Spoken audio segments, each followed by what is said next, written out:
Hello, friends. I am Chevee. Welcome to my shed. How are you? How's life in your world? How's things where you are? I hope it's fantastic. Everything here is great. Thank you for all of the birthday wishes for Roland on Friday. She had a good birthday, I think. We tried to make it as best as we could. She went to lunch with their mom, and then we went out to the mall and went shopping, and I bought her a bunch of stuff, and uh, we had birthday dinner where she wanted to. We played miniature golf. We got a cake.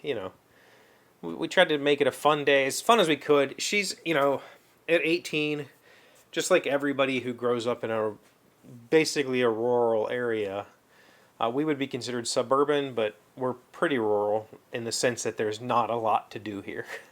Like anything, it was just like, what do you want to do? Well, there's really nothing to do, right? That's her gut reaction, which I guess in that frame of reference there isn't, right? There's not.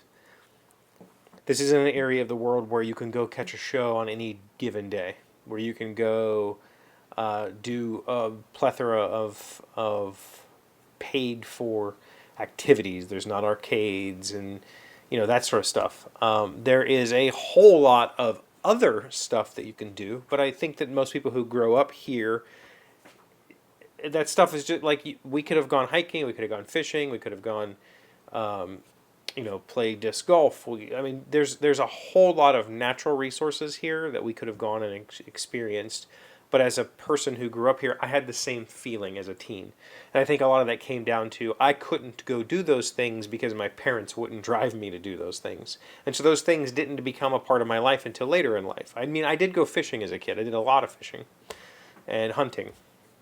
But I couldn't go do the hiking because I didn't have a car. And my parents weren't going to drive me an hour to a park to go hiking. I couldn't go visit, national parks because I didn't have a car. I could when my parents would take me, but it wasn't something I could just choose to do. So there, from that narrow scope, there's not a lot, because she wants to go to theater, she wants to go see shows, she wants to go see concerts. There isn't any of that here. That's not technically true, but it's really rare. And the places where she could go as a, minor are extremely limited. There aren't concert venues. There's not concerts. There's very rarely. WVU will bring some stuff in every now and then, but that's about it. The concert venues here are bars, and most of them were 18 and older over. So yeah, there wasn't there. By her frame of reference, there's not a lot of things to do here. Being a homebody, that doesn't bother me at all. Like everything I want to do is in my property. I don't really need to go places to do things. So I get it. She wanted to go do stuff, so we went shopping and miniature golf and did the things that we knew we could do, and that made it fun. And then yesterday they left a little early to go have another birthday celebration with their mom and her family. It was also their mom's birthday yesterday, so they all got to celebrate that together. And I got to work a good bit. I got to work a good bit this whole weekend on the side project. And I'm still not ready to tell you about the side project yet. I can tell you that I'm having a hard time not loving it. Does that make sense? I'm really enjoying working on it, and I'm really enjoying the challenges and puzzles that are presented to me by it. And that means that I have to struggle to turn it off, right? Which is a problem when you're in a relationship with somebody who wants your attention, or when your kids are over, or when your dog needs you. Like, I want to just, I got to figure this problem out. And when I get in that mode, it's really difficult for me to turn it off. So I did get to do a good bit this weekend. I worked on a whole new feature like over the last week, and I got it working in place the way I had originally built it on Friday, and then my job on Saturday was to move it. I'm trying not to be super technical, but imagine a bookmark that you would have to copy and for every single book that you own, and you would put it in the book. That's not really great for this particular application because that bookmark had a whole lot of functionality tied to it. And if every time you bought a new book you had, or added a new book, you had to create a whole new bookmark, bad idea. So what I needed to do was figure out a way to make that a generic bookmark that just one copy of it exists, and anytime I need it, I have it, and I can easily call it, and it can know the book that it's in and what page it's supposed to be at and all that stuff magically. That's what I was working on. I got that working on Saturday, and as we were figuring out how to make that work, as I talked to the product owner and I said, I need to do this and this, and he was like, that's not how to do it. And then we started looking, and he goes, oh. He's like, I've been doing it wrong too, because this thing is a duplicate bookmark, and I don't want that. So he's like, I'm going to go put in a ticket for you to fix that. So by the end of Saturday morning, I had my new bookmark working perfectly. It worked exactly how I wanted it to. It popped up. It did the things it needed to do.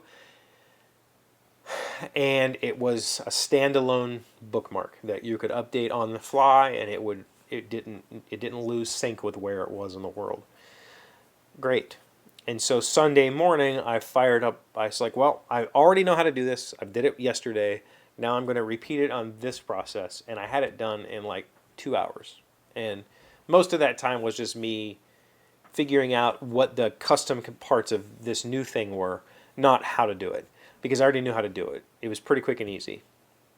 And that felt really good, right? It felt great to say, I've learned enough about this project in just a few short weeks that I can quickly turn around something.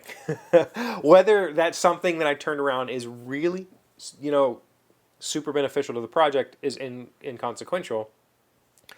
It just, that immediate rush of, I got this, I can do this. Because for me, as I worked through it last week, and I knew that I had to figure out, once I had this thing working, and it did all the things it was supposed to do, I had to, that figuring out how to make it stand alone was I don't want to say it was overwhelming, but in my head it was this gigantic problem that I just could not wrap my head around how to make it work. I've done a whole lot of reading, watching videos, trying to figure out the best way to do it. And I found a way that works for me, and I think it works really well. And I think it's probably the most conservative way of doing it, meaning that it doesn't use resources when it's not on the page. So it is a very clean way of doing it. And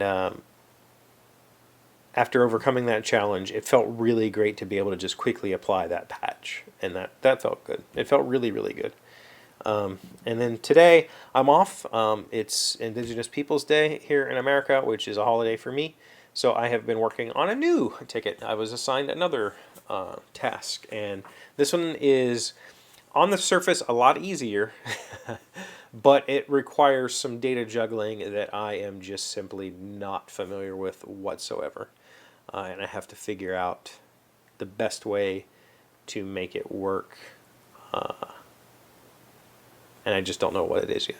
So that's all I have for you today. It was a really good weekend. How was your weekend? I played some video games. Multiple. We'll talk about maybe one of those tomorrow. Thank you for being here as always. Thank you for liking, commenting, subscribing, being amazing friends and wonderful people. I really appreciate you. And I'll see you again tomorrow. Today's word you should know to sound smart is obeisance. It is a noun meaning differential respect or homage, or an act or gesture expressing the same. Rachel practiced obeisance by allowing the elderly woman to sit in her plush opera box rather than the mezzanine. Obeisance. O-B-E-I-S-A-N-C-E. Do you guys have a plush opera box, or do you sit in that lowly mezzanine?